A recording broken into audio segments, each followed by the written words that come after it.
Hi there, it's Jenny of Ads Uncorked, and in about the next 5 minutes or so, I'm going to walk you through what you're looking at here in Ads Manager. What are the bells and whistles that you can completely ignore, and what are the ones that you should have on? I'm going to get you set up with the ad structure that you will need to create your first money-making ad. So let's go ahead and get started. And in case we haven't met, I am the CEO here at Ads Uncorked. We generated over $12 million for our Shopify clients this past year through Meta, TikTok, and Google Ads. So let's go ahead and dive right on in.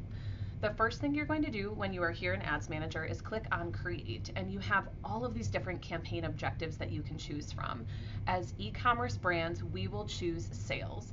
There are other industries and niches where they will go for awareness or engagement or even traffic, trying to get as affordable clicks as possible. But at the end of the day, as e-com brands, we don't want affordable traffic, we want affordable traffic that will purchase. That is going to be your sales objective. We need to make sure that these people, at the end of the day, Meta knows that we're trying to get people who will buy from us. And that's really the mistake that I see people make, is you can get cheap clicks all day long through traffic, or clickers as we like to call them, but they won't be purchasing in the same way that people will if you select sales. All right, so here we are at the campaign level. This is where you'll title it anything that you'd like. This is typically going to be like if you're selling sweatshirts, toys, whatever it is, whatever the product type is, you'll put that here. You can ignore these settings here for now. Again, for your very first ad, we do not need that. Just leave it at a campaign budget for now. We'll dive into budget strategy later, as well as amount and everything like that, but just leave it for now. A/B testing, I do love a good A/B test, but again, for a different day, you do not need it at the very beginning. Audience segment reporting, you can also leave this. Yours will look a little bit different than mine. Essentially, this is where Meta will go ahead and share with us how many of these people that are making purchases are brand new to our brand, how many of them have purchased from us before, and how many of them interact with us online. So we can kind of see the cold traffic and the warm traffic and how well they convert. You don't need that, again, for your very first ad.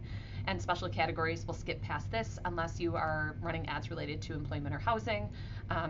Elections, things like that, you'd need to tick that. But most all of our clients, we don't ever touch that box. All right, here we are at the ad set level. You can think of the ad set as the audience level. This is where you'll choose your audience information and make sure that your pixel is all set up.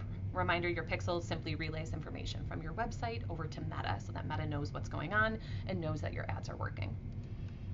So we will go ahead and select website. You'll see that there's an option to connect your pixel. I've got a tutorial on that if you need it, but pixel is set up here, and then make sure that you are optimizing always for purchase. You do not need to do initiate checkout. You don't need to do anything higher up in the funnel like optimizing for ads to cart. Tell Meta what you're after at the end of the day. I've got an error message here because this is a dummy pixel, but we're all set. Leave all these as is. Leave all of this as is. I do not set end dates unless there is a particular reason that it has to be off at a certain date, but if this is going to be an evergreen ad running in the background, leave that off and you can turn it off manually whenever you need to. All right, my favorite part, audience. So this is where we get to set our audience. Very great news for you here in 2026. The audience type that's working best is called Advantage Plus targeting, and this is where Meta uses its algorithm to find the right people, no matter your niche. I have tried this across dozens of different niches, and this is working well. Whether I'm working with brands that are doing under $20,000 a month, all the way up to brands that are doing over $1 million a month. This is the audience type that is working. And good news, you don't have to do anything. You just leave it as is and it's doing its thing. We can talk more about other audience types in the future, but this is the one of them that will carry you. Placements, we will leave this as is. This is where if you want to do any kind of editing of, choosing if it's going to go to just Instagram or Instagram and Facebook, you can play with it here with this little pencil button, but I would just recommend, for now, leaving it as is. All right, here we are at the ad level. So this is where you will actually create your ad. I'll just call this an image ad.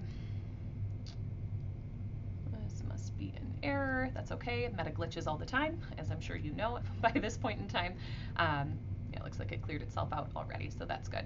We will go ahead. I'm going to just mock up a very quick, simple fake ad for you here. I've got my website put in here. And let's go ahead and pull in an image. We click on Setup Creative. You can upload an image or a video. It's going to offer all of these AI suggestions and optimizations. To be honest, we could spend 30 minutes walking through all of these.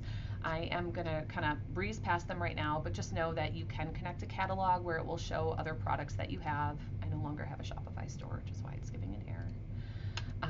Site links, so this is where kind of Google style, it'll have some additional little blurbs that pop up underneath.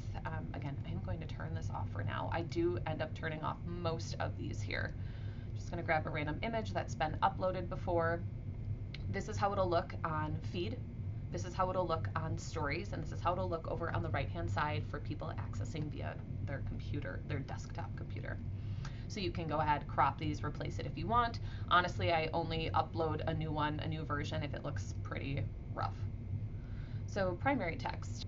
Again, I just put in some sample primary text. I'm turning off these AI suggestions, but just know that Meta will populate for you some examples of text that you can use. They may or may not be on brand. Sometimes they do work quite well and they come up with some good suggestions, but up to you. For this example, we're just putting in a couple basic examples here. Call to action for learn more, that's fine. You'll see some AI images again. I'm just going to skip and continue. Most of the time we don't use those. I end up turning most of these enhancements off just because there are so many of them, and oftentimes they're kind of off brand. The music gets a little crazy, the overlay gets a little weird. We're just going to turn those off for now. Over here on the right hand side is what the polished ad looks like. Again, this is a sample, didn't put too much thought into the copy here. At the end of this, you can skim past everything else here. I do want to make sure that your pixel though is connected because this is how you will measure and how Meta will know if things are working. Last thing you'll do is click publish and you are good to go.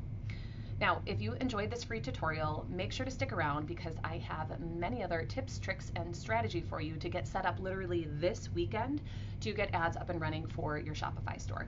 I'll talk to you soon.